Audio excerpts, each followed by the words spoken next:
Est-ce que vous êtes prêts tout le monde? Est-ce que tout le monde est là?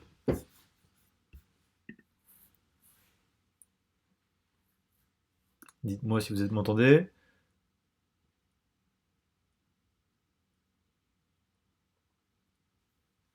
Tout le monde m'entend? Nickel. Ça va, Jeanne? Alors, principal, tac, donc là, tac, hop. Donc bonjour à tous. Alors pour le cours, j'ai prévu un tableau et une expérience derrière parce qu'il y a des gens qui n'ont pas pu faire le TP vu qu'on a été confinés trop tôt. Donc voilà. Diffraction d'une onde, qu'est-ce que c'est que la diffraction d'une onde? Alors déjà, je vous rappelle que vous avez ici des simulations, hein. Celle-ci elle est vraiment essentielle pour le cours, donc n'hésitez pas à aller la revoir chez vous. Avant de parler de diffraction d'une onde, qui est un phénomène qu'on observe quand une onde rencontre un obstacle, on va d'abord parler des caractéristiques simples d'une onde. Alors par exemple, on parle de périodicité spatiale et périodicité temporelle, donc on apprend ça dès la seconde, mais qu'est-ce que ça veut dire concrètement? Ben, par exemple, j'ai allé sur ma super simulation. Si ici je fais couler un robinet goutte à goutte dans un lac, bon, on observe bien sûr la création d'ondes, hein. Vous avez tous observé via ça en jetant un caillou dans un lac. Ben là, on voit une onde qui se déplace. Et qu'est-ce que c'est que la périodicité spatiale? C'est ce qu'on appelle la longueur d'onde. Et ben, c'est la distance pour laquelle l'onde redevient identique à elle-même. Donc là, par exemple, vous voyez, c'est la distance entre le bleu et le prochain bleu, ou le noir et le prochain noir. On appelle ça la longueur d'onde. C'est la longueur de l'onde, tout simplement. Alors que pour une périodicité temporelle, il faut que je fasse tac ici, où est-ce que c'est? Que je revienne en arrière. Hop, je vais arrêter ça. Hop, et là, est-ce que c'est déjà side view? Voilà, ici. Désolé pour le chat. Hop, voilà. Ici, une périodicité, je vais refresh parce que ça lag.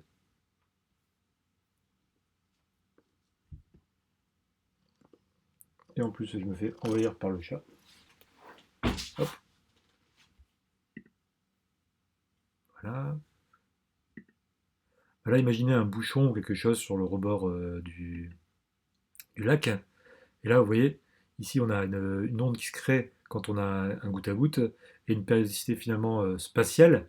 Et ben, vous voyez, c'est la hauteur entre là et là.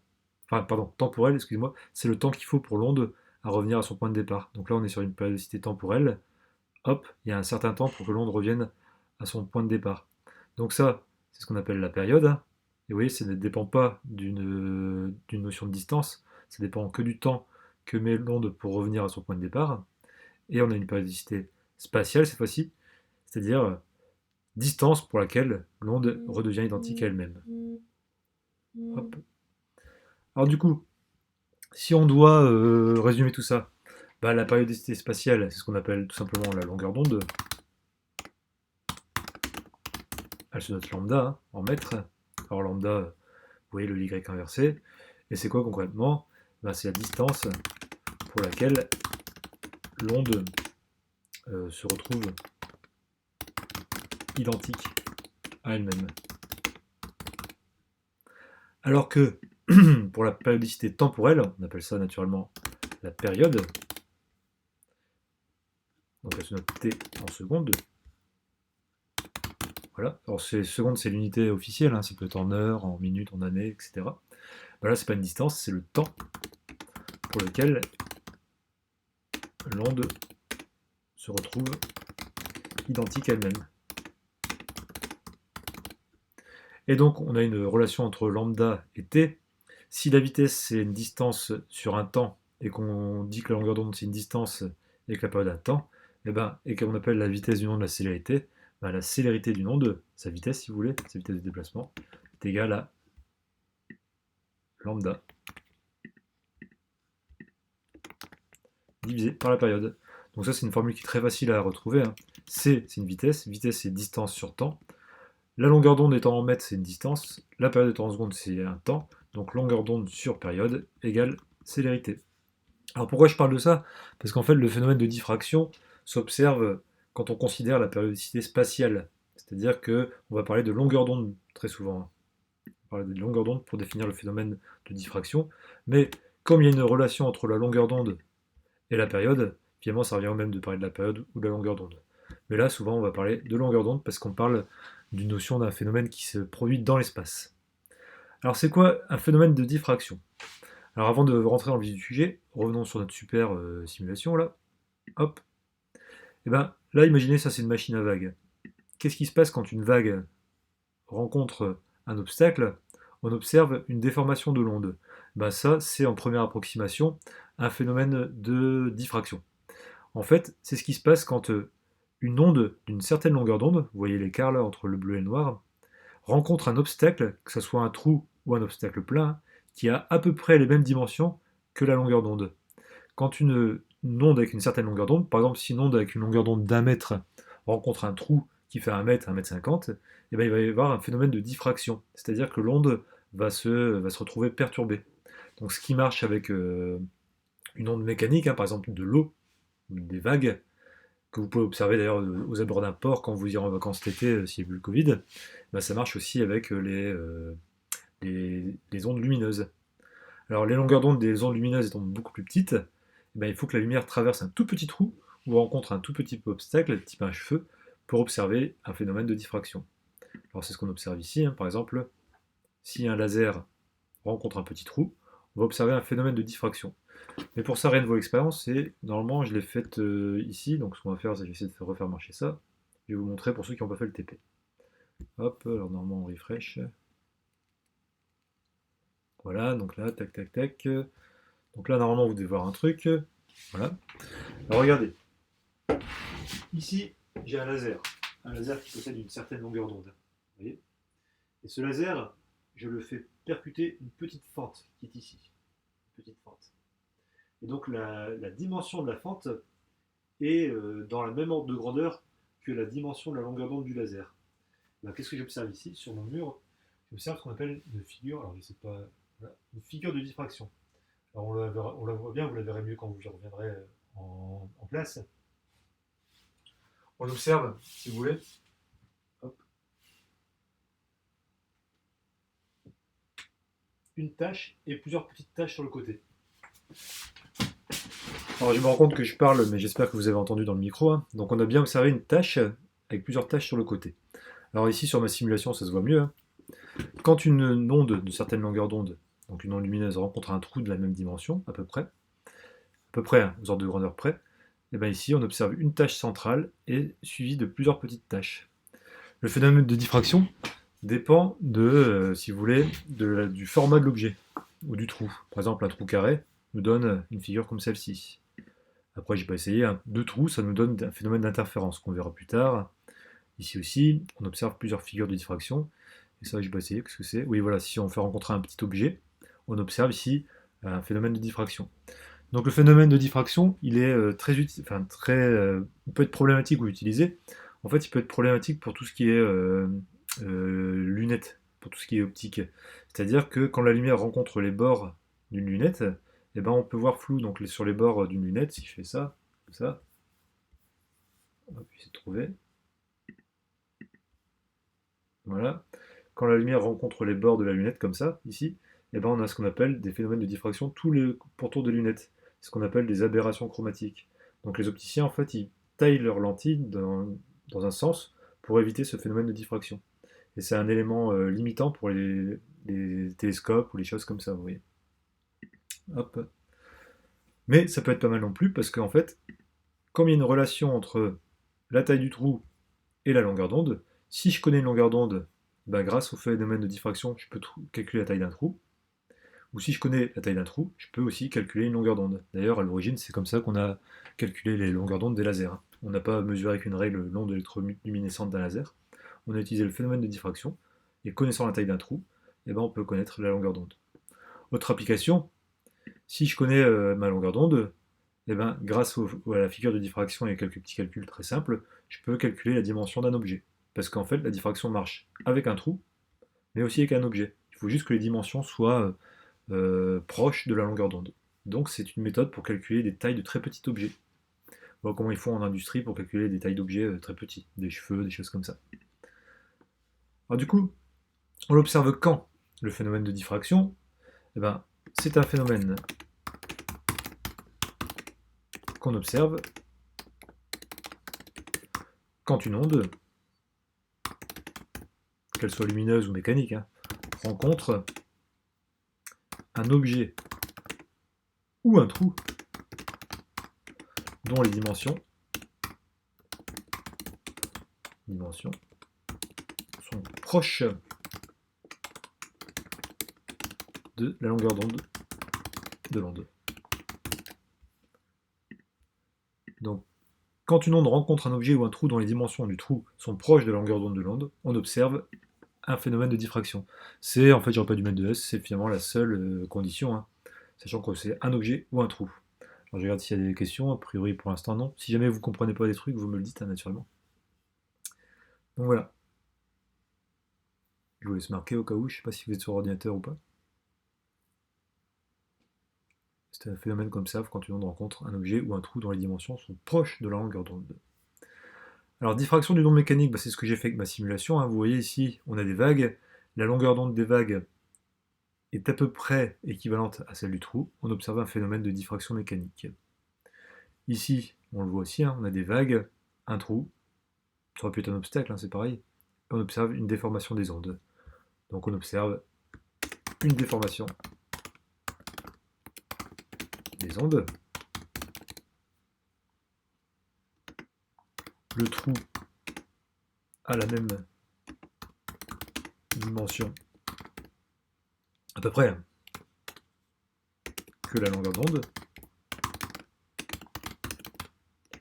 C'est ce qu'on appelle une diffraction. Donc c'est une modification de la tête de l'onde, finalement. Voilà. Alors si je vais plus lentement, c'est pour ceux qui écrivent, hein, si vous avez imprimé le cours ou autre. Alors diffraction d'une onde lumineuse, voire TP. Donc ça c'est ce qu'on avait fait. Hop, je vais regarder comme ça si ça marche. Hop. C'est ce qu'on avait fait en TP avec certaines personnes. Mais du coup, hop. C'est ce que je vous ai montré, hein, là-bas. Je vais essayer de zoomer. Hop. C'est ce que j'ai mis là-bas, hein. Quand un laser rencontre un trou ou un objet, on observe là-bas, vous voyez sur le mur, une figure de diffraction. Alors je vais essayer de zoomer. Vous voyez, on la voit là-bas, la figure de diffraction, que vous pouvez retrouver sur la simulation, pour ceux qui n'ont pas fait le TP. Voilà. Et du coup, on a le laser, un trou, et sur l'écran, on observe quelque chose. Alors ce qu'on va faire, c'est un schéma vue de haut. Alors, on va pas se prendre la tête. Hop. Faire ça comme ça. Hop. Voilà. Alors, qu'est-ce qu'on va faire? On va faire un rayon laser. Hop. Ce rayon laser peut rencontrer un trou. Alors, c'est un trou ou un obstacle. Hop. Alors, qu'importe la distance entre la source du laser et le trou, on s'en fout. Et là, on va mettre un écran, vue de haut. Hop. Et on va observer un phénomène de diffraction. Donc, là, l'onde va faire ça. Alors, je suis désolé, j'ai qu'une seule couleur. Donc, ici, on va mettre des pointillés. Voilà. Donc ici, on va mettre. Donc ce qu'on observe en fait, c'est une grosse tache centrale comme ça. Et comme sur la simulation sur mon mur, d'autres petites taches comme ça, ici comme ça. Alors, ces petites taches, on verra après ce que c'est, hein, quand on fera le cours sur l'interférence. Et donc en fait, on peut expliciter trois grandeurs. Cette grandeur-là, on appelle ça la largeur de la tache centrale, grand L. Cette distance-là, la distance entre l'objet ou le trou et l'écran, on va appeler ça grand D comme distance. Et puis vous voyez ici, comme comme le rayon laser ne va plus droit, mais crée ici un angle, on peut ici déterminer un angle qu'on va appeler θ. Alors, je vais marquer ici pour que ça se voit bien. θ. Et naturellement, θ, il est là aussi, hein. Hop. θ et θ. Donc on a trois grandeurs. θ, c'est-à-dire l'écartement du rayon laser, la largeur de la tache centrale, et la distance entre l'écran et le trou. Naturellement, plus l'écran est loin du trou, plus la tâche va être grosse, parce que ça va s'écarter comme ça, vous voyez. Donc, je vous laisse refaire le schéma si vous avez imprimé. Sinon, rassurez-vous, je vais mettre le replay sur YouTube, ou sinon vous tapez schéma diffraction et vous allez tomber dessus. Vous voyez. Alors du coup, bah là, naturellement, c'est un truc que j'aurais fait en cours si j'ai pu faire le schéma. J'aurais fait là-dessus directement. Hein. Hop. Alors du coup, pour refaire un exemple, ça c'est L. Hein. C'est la largeur de la tâche centrale. Ceux qui veulent refaire le schéma, vous tapez juste schéma diffraction en Google Images. Puis voilà, on tombe directement dessus. Première image, hop. Vous voyez, vous tombez directement dessus. Distance, largeur de la tâche et l'angle qu'il a. Voilà. Alors il y a une relation entre la longueur d'onde du laser lumineux qu'on a explicité en TP, hein, on l'a redémontré en TP, donc c'est une relation qui était explicitée de façon, comment dire, expérimentale, entre la longueur d'onde, l'ouverture du trou et θ, l'angle. Quelque chose que j'ai oublié de dire d'ailleurs, que je vais remettre sur ma scène principale. Hop, ici. J'ai oublié de mettre une grandeur, naturellement. Ça ici, je vais mettre ça comme ça, et ben c'est petit a. Si vous voulez, petit a c'est la dimension du trou, ici. Petit a, je répète, c'est la dimension du trou. Donc dimension du trou, petit a, dimension de la tâche, petit l, distance entre l'écran et le trou, grand D, et puis ici l'angle que ça crée pour faire la tâche, θ. Et donc en fait, expérimentalement, si on fait bouger l'écran, ou alors surtout si on fait bouger la taille du trou, en restant aux alentours de la longueur d'onde, on obtient, en faisant un graphique en TP, pour ceux qui l'ont fait avec moi, sinon je remontrerai en cours en classe entière, hein, une relation toute simple entre la longueur d'onde du laser, donc la longueur d'onde du laser comme ça, et A, et l'angle qui est là. Et cette relation est toute bête, c'est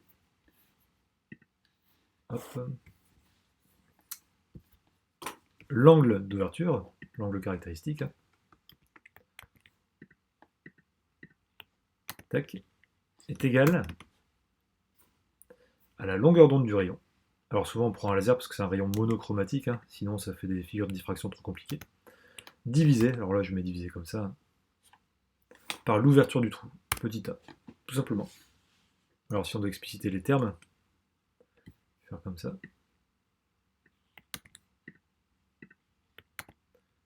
Alors θ, c'est l'angle d'ouverture du rayon. Et attention, il s'exprime en radians. Très très attention si vous tombez là-dessus, par exemple si on fait un bac blanc ou autre, ou un DS, c'est en radians cette fois-ci, c'est pas en degrés. θ, c'est la longueur d'onde, de l'onde mécanique ou lumineuse, mais souvent on travaille en onde lumineuse. La longueur d'onde, cette fois-ci c'est en mètres, évidemment. Et petit a,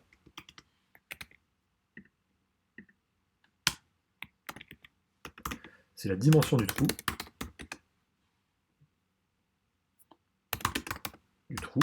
ou de l'objet.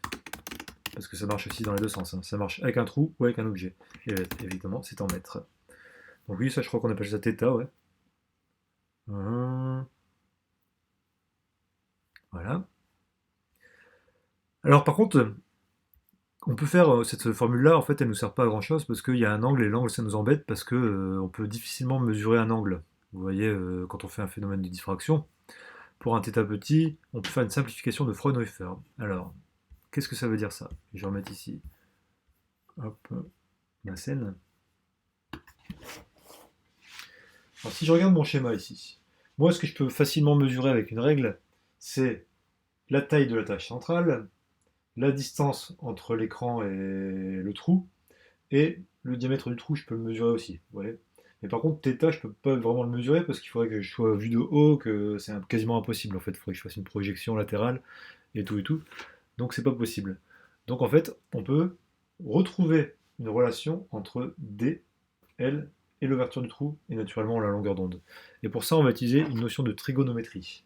Alors vous voyez ici, on a un triangle rectangle, comme ça, hop. Donc là, j'ai un triangle rectangle, et ici, j'ai mon angle θ. Eh ben, qu'est-ce que je vais faire? Est-ce que j'ai cette place ici? Ouais, ici. Hop. je peux poser la tangente. Alors la tangente de l'angle θ, c'est égal au côté tan op ad au côté opposé, L sur 2, côté opposé, tan op ad sur le côté adjacent, petit d. Vous voyez? Alors, en maths, quand on a L divisé par nanana divisé par nanana, on peut mettre ça ici. Ça fait L sur 2D. Vous voyez? Or, tangente θ pour les angles très petits, on peut dire que c'est égal à θ. Donc du coup, on a θ est égal à L sur 2D. Voilà. Donc je regarde si ça marche bien, ouais, c'est bon. Et du coup, je vais faire un peu d'ordre sur mon tableau. Donc je répète, hein, un θ très petit, en trigonométrie, on peut éliminer le tangente et dire que tangente θ égale θ. Hop. Et du coup, si je reprends ma formule de tout à l'heure, j'espère ne pas faire de bêtises, on a... Hop, je vais te dire ça. θ égale lambda sur A. Grâce à ma figure de trigonométrie et en faisant l'approximation que tangente θ égale θ, on a θ égale L sur 2D. Donc on a une formule qui dit que L sur 2D égale lambda sur A. Alors quoi? Voilà. Donc ça c'est une formule qui est beaucoup plus utile pour un scientifique ou pour quelqu'un qui fait des calculs. C'est beaucoup plus utile. Pourquoi? Parce que... Hop, je vais rapprocher ça. Bah, ça nous sert à quoi? On a ici... hop, la longueur d'onde. Donc si je connais la distance entre l'écran et le trou, si je connais la largeur de la tâche centrale et si je connais le diamètre de mon trou, bah, je peux trouver la longueur d'onde d'un rayon, première chose. Si je connais la largeur de la tâche centrale, si je connais la distance écran et trou, vous voyez, et que je connais ça, bah, je peux trouver la dimension du trou ou la dimension d'un objet. Donc je peux calculer des dimensions très petites, type l'épaisseur d'un cheveu, type des choses comme ça. Si je connais la longueur d'onde et la dimension du trou, bah, je peux calculer par exemple la distance entre un écran. Donc on peut calculer des distances aussi, des distances entre trou et écran, etc. etc. Distance ici, pardon. Et ça, bah, ça sert à rien de le trouver parce que c'est quelque chose qui se mesure, c'est la largeur de la tâche centrale. Donc L, c'est une largeur de tâche centrale. Ça, c'est une distance entre trou et écran, je peux la calculer. A, c'est la dimension d'un trou ou d'un objet, je peux la calculer. Et longueur d'onde, bah, c'est la longueur d'onde de l'onde, je peux la calculer. Donc en connaissant trois ici variables, je peux à chaque fois déterminer une inconnue. Donc la diffraction sert à trois choses. Calculer une longueur d'onde, inconnue, ça c'est pratique par exemple en astronomie. Calculer une mini-dimension d'un trou ou d'un petit objet, ça c'est pratique quand on a besoin de faire des calculs de l'ordre du micromètre, hein, vous voyez, des épaisseurs très fines, on ne peut pas les calculer avec une règle, donc on fait la diffraction. Ou alors éventuellement calculer une distance entre un objet et un écran, ça n'a pas vraiment d'utilité, mais peut-être pour un radar ou des choses comme ça, pour le code de la route, des trucs comme ça. Donc cette formule-là, vous pouvez la mettre dans votre calculette ou savoir la redémontrer, hein. Celle-là, à savoir, θ égale lambda sur A. Et puis après, grâce à la relation de trigonométrie toute bête, qui est là, et en considérant que tangente θ égale θ pour un angle très petit, ça on a le droit, et ben on peut retrouver facilement cette relation-là, et du coup faire nos calculs tranquillement. Voilà. Alors, j'ai fini. Est-ce qu'il y a des questions ou pas? Je regarde le truc, je vois qu'il y a eu un mec qui s'est fait kick. C'est quelle règle tangente θ égale θ quand θ est petit? J'en sais rien, il faut demander ça à un prof de maths. Voilà. En fait, ça a l'air d'être une règle empirique, hein. Tu fais les calculs de θ et de tangente θ et tu trouves quelque chose qui est identique pour des angles petits, hein. En radian naturellement. Voilà. Donc est-ce que tout va bien? Ouais. En tout cas, bah, si vous avez des questions, ce qu'on peut faire, c'est que je vous laisse digérer ça. Je vais poster un exercice sur Classroom et je referai peut-être un live sur Google Meet, cette fois-ci pas en stream, pour répondre aux questions des élèves. Et puis voilà. Donc si vous avez d'autres questions, vous pouvez aussi m'écrire sur le NT quand il fonctionne. Et ne pas hésiter. Et ben, je vous souhaite une bonne journée à tout le monde. Ah oui, le live quand? Le live quand certainement jeudi ou vendredi. Bah, je vais poster les exercices là, puis on se fera un petit live vendredi, enfin un petit Google Meet vendredi pour aider les gens qui veulent. Alors ce sera sur la base du volontariat, hein. Ceux qui veulent pas venir, ils viennent pas. Mais je vous filerai le lien sur Google Classroom. Voilà, bonne journée. Ah, dernière chose, le stream sera sur YouTube.